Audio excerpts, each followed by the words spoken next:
Hi. At some point in your photographic career, you're probably going to want to move from using natural light to using studio light. That's not to say that studio light is the greatest thing in the world and it's better than natural light. But there are times when you need to be able to do that for a different kind of shot. I want to show you reasonably quickly how to use the lights that we have in the studio. And we'll talk a little bit about lighting technique. You can get more lighting technique from all kinds of sources all over the place. Mostly what I want to show you is how to use these lights so that you can turn them on, sync them with your transmitter, and get the brightness that you want. And Barbie here is going to be our model so that we can practice some test shots. Let's take a look. Let's see how it goes. These are the lights that we have in our studio. We have 6 of these. Neewer Vision 4, if that's how you pronounce it. Yay. If not, sorry. They all have soft boxes on them. You can turn the soft box just by kind of twisting right here. It's got a ring that moves. Just depending on the shape of the catch lights that you want and where you want to illuminate, it might be better to have a certain size or a certain direction. If you loosen this knob here, you can then change the angle of the light stand. To raise and lower the light itself, there's a little catch right here. Pop that out, and the stand goes down. And you can go up even higher, right like that. We'll keep this one down low so it's nice and easy to see what we're doing for now. Battery pack goes right here. Little buttons you can push, and then they come off. Pop it in there till it snaps. Power button is right under here. Flip that to the side, and your power comes on. There's some basic controls, if you're looking at this display, that you should be able to see. One is right here where it says 1/32. That is the power, so it's 1/32 power. That's fairly low power. Now if I hit this button here, it switches my power to 1/16, 1/8 power, 1/4 power, 1/2 power, full power, 1/64 power. Depending on how bright you want it to be, that's kind of what you start with. I usually start around, 1/16, somewhere around there, and I see how I can go from there. You can also, if you hold this button down, give it some time, hit it, then tap it again. We see it's flashing CH, that's for channel. Each transmitter that we use, and I'll show you those in a second, transmits on a certain channel. So you want to make sure that you set your light to the channel that the transmitter works with. Let's take a look at that right now. Transmitters can be found in the magic box. Check to make sure it's got power. It should beep, flash red. This little guy is the transmitter. It goes on the top of your camera. Before you even do anything with the camera though, you want to make sure that any lights you're using are configured to respond to this. You do that by tapping this little button and see the flash went off there. So let's say that it's not doing anything though.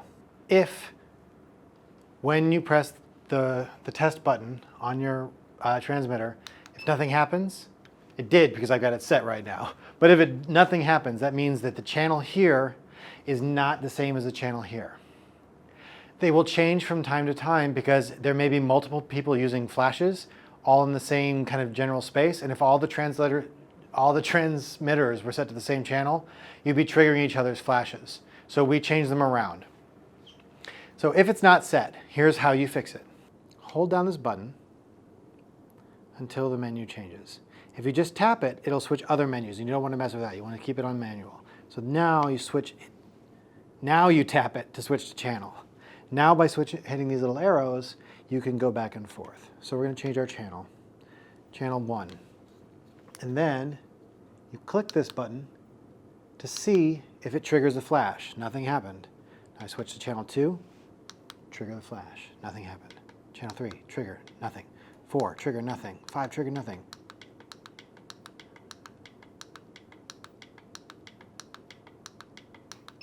"15 is the magic number. So now that I've found that 15 is the magic number for this transmitter, any flashes that I want to use, I want to make sure that they're set to 15. So if I start adding other lights, I'll want to check to make sure that each light I add also gets triggered by this button.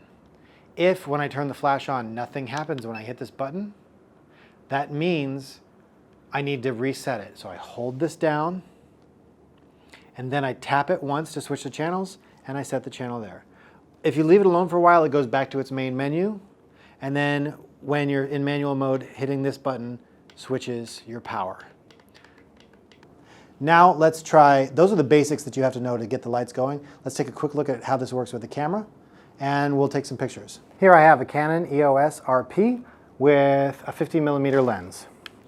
So, to set it up, you take your little transmitter that we've already tested, works. It slides right onto the hot shoe. This is going to be the same for pretty much any camera you use. It doesn't matter if it's Canon, Nikon, Olympus, whatever it is. Slap this little transmitter on the top, and then when you fire a picture, it will also fire off the flash. If you are using one of these mirrorless cameras though, there's one more stage you have to go to. If you're shooting with a mirrorless camera, there are a lot of advantages to mirrorless, but there's one disadvantage when you're shooting in a studio, and that is that generally when you're shooting with studio lights, you don't want the camera to record any of the light that's already in the room. With a DSLR, that's not a big deal because you're looking through a mirror and you just see what's going on out there. Even if you've got it set to shoot an exposure that's going to be black without the flashes, you still see through the mirror just fine. With a mirrorless camera, when you set your exposure too low so that the light in the room doesn't show up, for instance, right now I've got my ISO set to 100, 1/160th of a second, f8, the light goes away. It's black. But then I can't focus, right? I can't see because I can't see through the screen. If you look at the screen right here, it's just black. So what do? We go to the menu and we go to Expo Simulation. It's Photo 3 Expo Simulation, and we disable that. Then,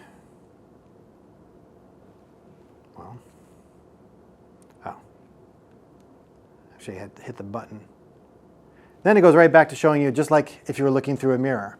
So you know that you've set your exposure so that any light that comes in is only going to be from your flashes. If it's a DSLR, you still do your settings the same way. f8, 1/160th of a second, ISO 100 should be pretty good for this room right here. And then you're good to go and you still look through it. As I said, you want to block out all the light in the room. It's not necessary to turn off the lights. Like, we don't have to do that because all we have to do is just make the camera less sensitive to light and we can still see. So I'm going to turn my lights back on and still just look like a human being and work from there. One thing you have to be aware of, your shutter speed cannot go above 1/200th of a second or else the flash won't cover your whole frame. You'll see, if you see like half of your picture is lit and the bottom half is dark, that means that you have your shutter speed set too high. To be safe, I usually keep it at 1/160th of a second, and then I go from there. So let's set up a quick lighting situation on Barbie, and we'll take a couple of pictures. One last thing before we take a picture. You should also always think about your white balance. If you're shooting raw, that helps because you can tweak it. But these lights are all kind of calibrated for a certain color. I found that it tends to be, you need to actually bring your white balance up quite a bit to around 8000K. To set it, you would just hit the WB button on your camera. And the easiest way to make sure you're right is to fire off a text picture with the flash and see if the colors look okay. If you're shooting raw, one thing you can do is have somebody hold up a piece of paper or something that's gray, take a picture of that, and then you can just sample that color later on. But if you want to set the white balance, right now this is set to auto. Set it to daylight is probably a good place to start. That seems pretty good. It's a little bit blue, but it's not too bad. So maybe I'll go with cloudy. Now, whenever you're creating a lighting setup, you really want to do one light at a time. So you figure out the one light that you're doing, you get that the way you want it, and then you set up another one. So we're going to start with our key light. That is the main light that's in the picture. So I'm going to put this at about a 45-degree angle to her face. I'm going to angle it down a little bit and maybe bring it in a little bit tighter. We're going to do a fairly tight shot here, and I'm going to see how that goes. I'm going to focus right on her, Now, we'll do it landscape mode so that you guys can see. Then my picture came out very bright. So that means I either need to increase my aperture, which I can do a little bit, to take out some of the light, or turn down the power of this light. So that's what I'm really going to do. I went from f8 to f9, but let's take this from 1, it's at full power right now. Let's go down to 1/16 power, see what that does.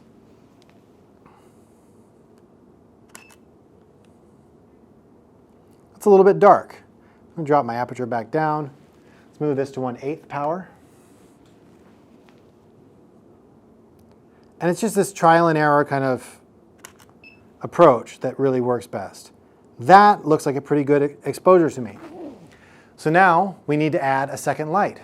Well, we may need to add a second light. Sometimes you can do some pretty nice stuff with just one light. But if you want to add a second light, bring this one in. And we'll make this our fill light.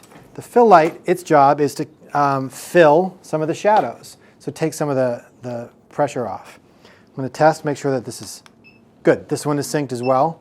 If it weren't synced, I would just go through the buttons again to set it to channel 15, just like the other light. I'm going to bring this around. And since this one is hitting at this angle, I'm going to bring this one in to fill in some of those shadows from the side. Get right there. Now, power on this one is also set to 1/8. I'm going to set this to 16 so that it's not quite as powerful.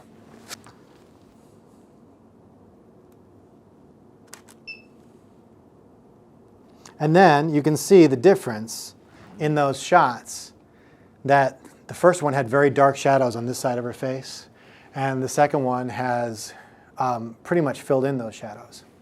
And if I want, I can take one of these, this guy up here, this one, turn that up. We'll make that a hair light. It's also set to 1/8 power right now. I'm going to bring that in so it hits her right on the back of the head, and it should illuminate her hair a little bit to bring out some of that lovely sheen. Yep, that did it. Then the final one, I have a silver background here, which I'll show you in a sec. Turn on this. If you just turn on the background light, just make sure if you're using one of these that it's blocked so we don't see the light in the shot. Put it behind your subject or something like that. Just keep it behind your subject, and then it'll light up your background and give you a little definition on that background. So a final shot.